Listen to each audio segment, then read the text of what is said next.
तभी तो आज अरब की धरती पे जितनी मस्जिदें हैं उससे कमतर गिरजे हैं, उसके अलावा मंदिर बने हुए हैं, गुरुद्वारे बने हुए हैं। दुनिया हैरान रह गई थी। अल्लाहु अकबर। हमारा खून निकाल के देखो, क्या इसमें किसी का डीएनए मोहम्मद रसूलुल्लाह सल्लल्लाहु अलैहि वसल्लम से मिलता है? तो नहीं मिलता। कायनात में 200 अरब लोग ऐसे हैं जो इस वक्त रसूलुल्लाह के दीन पर हैं और सबको अपनी जान से ज्यादा रसूलुल्लाह अजीज है। क्यों? क्योंकि रसूलुल्लाह ने हमें सिर्फ इबादत करना नहीं सिखाया, रसूलुल्लाह ने 2 ही बातें हमें पहले सिखाई। क्या बातें 2 सिखाई पता है आपको?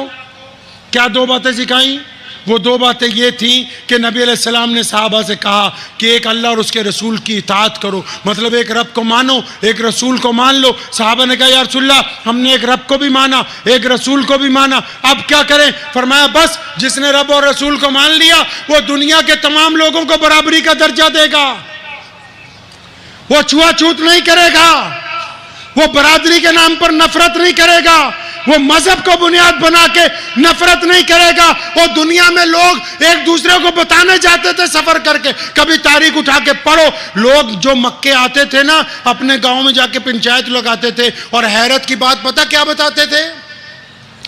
आदम अलैहिस्सलाम ने कहा अल्लाह एक है, आदम से नूह तक सब ने कहा अल्लाह एक है, नूह से इब्राहिम खलीलुल्लाह तक सब ने कहा अल्लाह एक है, लेकिन रसूलुल्लाह ने इस बात को पूरा किया। फरमाया जिसका अल्लाह एक है, जिसका रसूल एक है, वो इंसानों से नफरत नहीं करेगा। लोग पंचायत बुला के लोगों को बताते थे अरे भाई एक ऐसा नबी आ गया जो एक कहता है कि काले और गोरे एक सब में खड़े होंगे, एक ऐसा नबी आ गया जो कहता है कि बेटी अछूत नहीं है, बेटी तुम्हारी इज्जत है, जो कहता है कि फातिमा मेरे जिगर का टुकड़ा है। एक ऐसा नबी आ गया जो कहता है कि गरीब को सूद के ऊपर पैसे देने हराम है। एक ऐसा नबी आ गया जो कहता है कि अगर काले का बेटा हाफिज कुरान बन जाए तो फिर वो रसूलुल्लाह के मेंबर पे खड़ा होके लोगों के साथ बात कर सकता है। एक ऐसा दीन आ गया, लोग जाके हैरत से बताते थे और लोग भी हैरत से पूछते अच्छा कोई ऐसा दीन भी है? तो लोग कहते थे हाँ एक ऐसा दीन है जिसके मानने वाले दूसरे मजहब के लोगों से ज़बरदस्ती नहीं कर सकते। तभी तो आज अरब की धरती पे जितनी मस्जिदें हैं उससे कमतर गिरजे हैं, उसके अलावा मंदिर बने हुए हैं, गुरुद्वारे बने हुए हैं, क्योंकि मोहम्मद रसूलुल्लाह ने ये कह दिया था कि जो तुम्हारी रैयत में रहेंगे, जो तुम्हारे मातहत अगर रहना चाहेंगे तो तुम उनके साथ ज़बरदस्ती नहीं करोगे।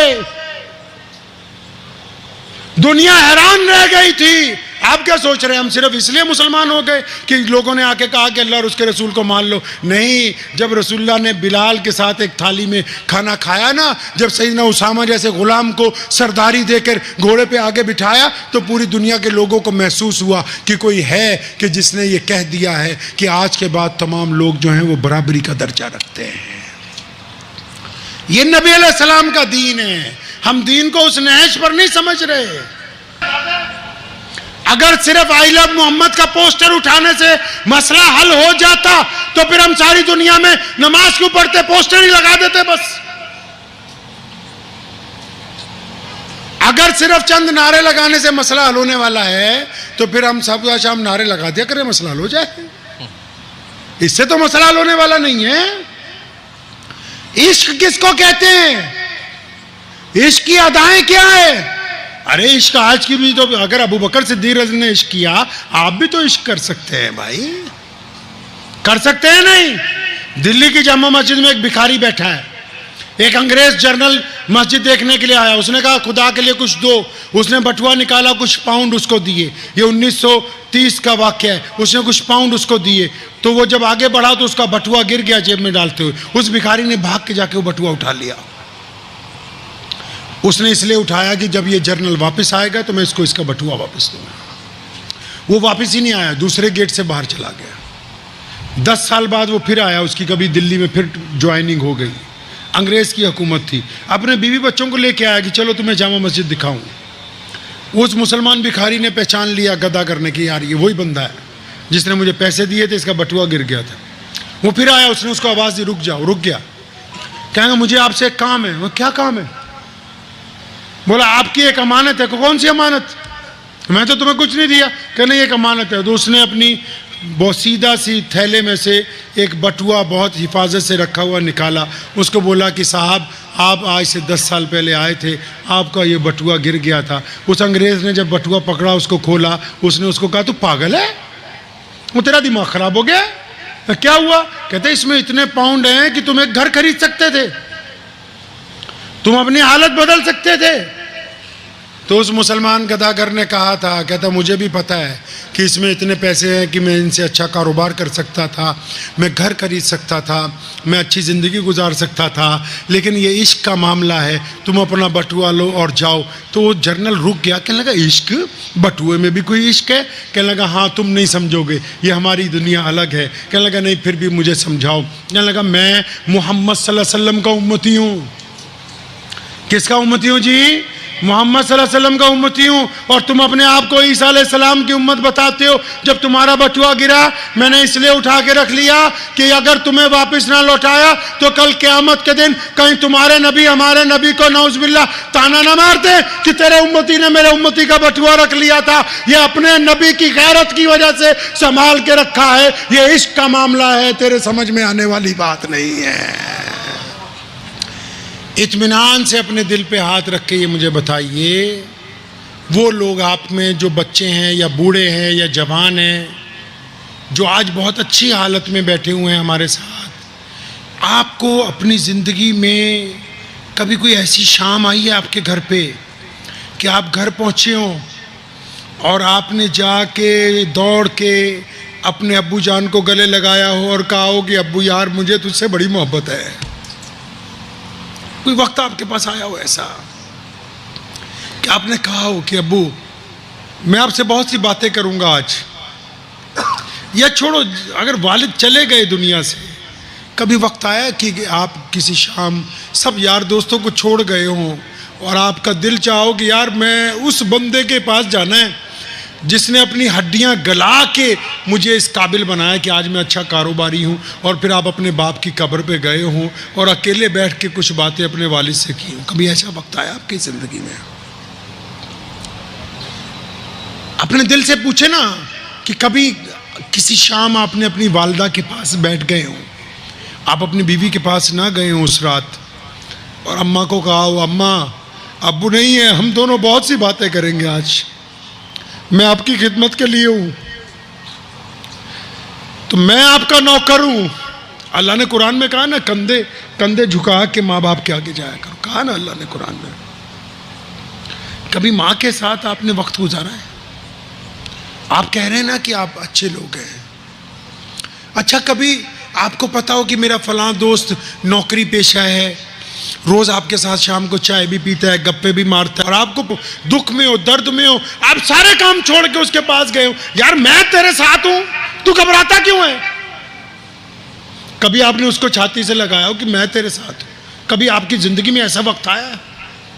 इसको भी छोड़ो, कभी आपने किसी गरीब का हाथ पकड़ा हो सड़क पे और कहा हो चल यार आज तो हम अच्छे होटल में खाना खिलाएंगे, अपने साथ बिठा के खिलाएंगे? कभी ऐसा वक्त आया आपकी जिंदगी में? पूछो ना, इस दिल से पूछो, ये झूठ नहीं बोलेगा आपके साथ।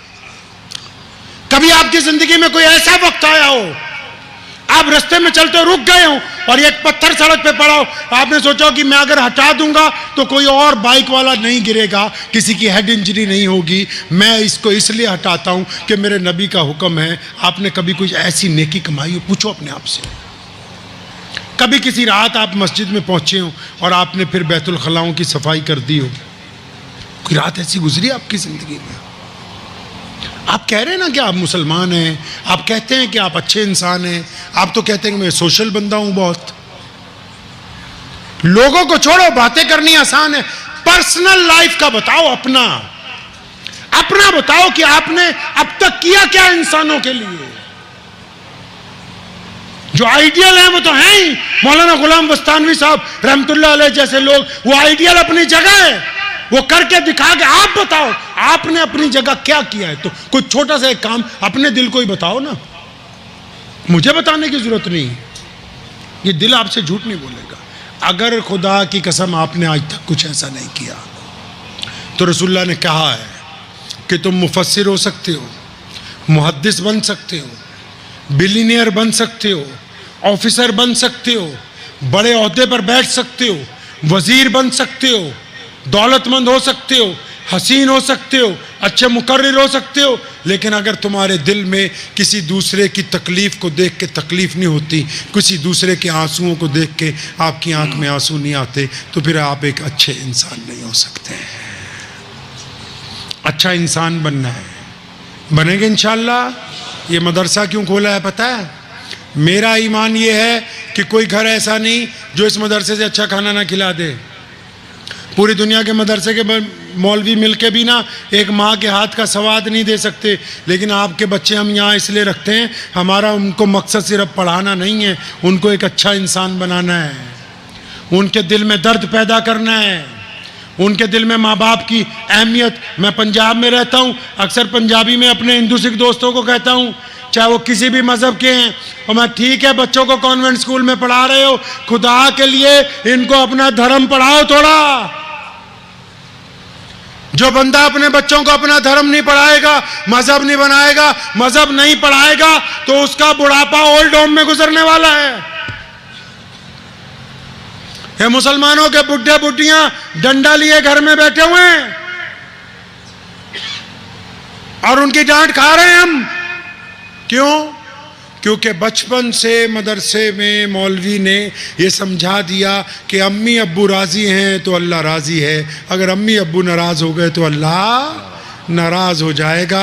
अंग्रेज़ी पढ़ाने वाले ये तो बता सकते हैं कि आप कितने रुपए की नौकरी करोगे, ये बता सकते हैं कि आप किस कंपनी में कितने का पैकेज ले सकते हो, ये बता सकते हैं कि किस ओहदे पे जाके रिटायरमेंट में कितने करोड़ रुपया मिलेगा, लेकिन वो ये नहीं बता सकते कि हलाल का खाना किस तरह है, हराम का खाना किस तरह है, बहन की इज़्ज़त क्या है, भाई कौन होता है, पड़ोसी के दुख दर्द में कैसे खड़ा होना है। अगर ये सब कुछ अपने बच्चों को समझाना है तो उनको अपना मजहब आपको पढ़ाना पड़ेगा।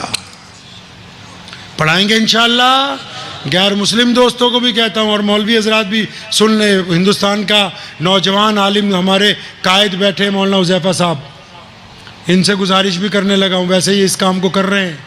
जब इस्लाम दुनिया में आया तो जब 300-400 साल हो गए ना हज़रत उमर बिन अब्दुल अजीज़ के बाद, तो जो नई सल्तनतें आईं तो उनमें सब मौलवी सिर जोड़ के बैठ गए कि अरबी जहाँ तक पहुँचनी थी पहुँची, आगे वालों को कैसे समझाएं कि रसूलुल्लाह सल्लल्लाहु अलैहि वसल्लम क्या चाहते हैं। तो उन्होंने फटाफट क्या किया, अरबी के मतन को एक तरफ रखा बड़े बड़े हरफ में, उसका तर्जुमा फ़ारसी में कर दिया। किस में कर दिया जी? अब जब फ़ारसी में तर्जुमा किया, बेइंतहा इस्लाम की स्पीड आगे बढ़ गई।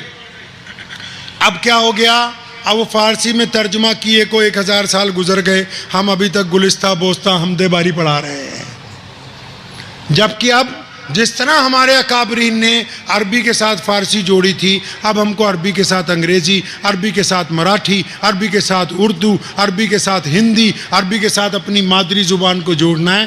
ताकि ये मसला नहीं है कि सारी दुनिया मुसलमान हो, ये ज़रूरी नहीं है, लेकिन ये ज़रूरी है कि जिनको आपके मुताल्लिक कोई गलत फहमी हो गई है, जो व्हाट्सएप यूनिवर्सिटी में ये समझते हैं कि इस्लाम में जिहाद सिर्फ लोगों को मारने के लिए है, जिनको हम ये बता ही नहीं सके कि लोगों की इज्जत बचाने के लिए था। व्हाट्सएप यूनिवर्सिटी ने जिनको ये समझा दिया कि मुसलमानों के अंदर बहुत सी खराबियां, क्योंकि उस यूनिवर्सिटी ने अपना एक सिलेबस बना लिया। अगर हम इस्लाम की ट्रांसलेशन मादरी जुबान में करेंगे तो जो अच्छे लोग हैं, जो समझदार लोग हैं, उनकी गलतफहमी दूर हो जाएगी। उस गलतफहमी को दूर करने के लिए ज़रूरी है कि हम अपनी मादरी ज़ुबान में लोगों से बात करें, हम अपनी मादरी ज़ुबान में इस्लाम की आयात का तर्जुमा करें, ताकि लोगों को बता सकें कि इस्लाम में जितने भी शोबे हैं उनका आखिर का निचोड़ मोहब्बत है, इस्लाम में जितने भी काम हैं उनका आखिर का निचोड़ भाईचारा है, इस्लाम में जितने भी काम हैं उनका आखिर का निचोड़ हमदर्दी है। जब तक आप ये तब्दीली नहीं लाएंगे, उस वक्त तक अगली दुनिया को हम अपना पैगाम समझाने से कासिर हैं। मुझे उम्मीद है कि आपको ये वीडियो पसंद आई होगी।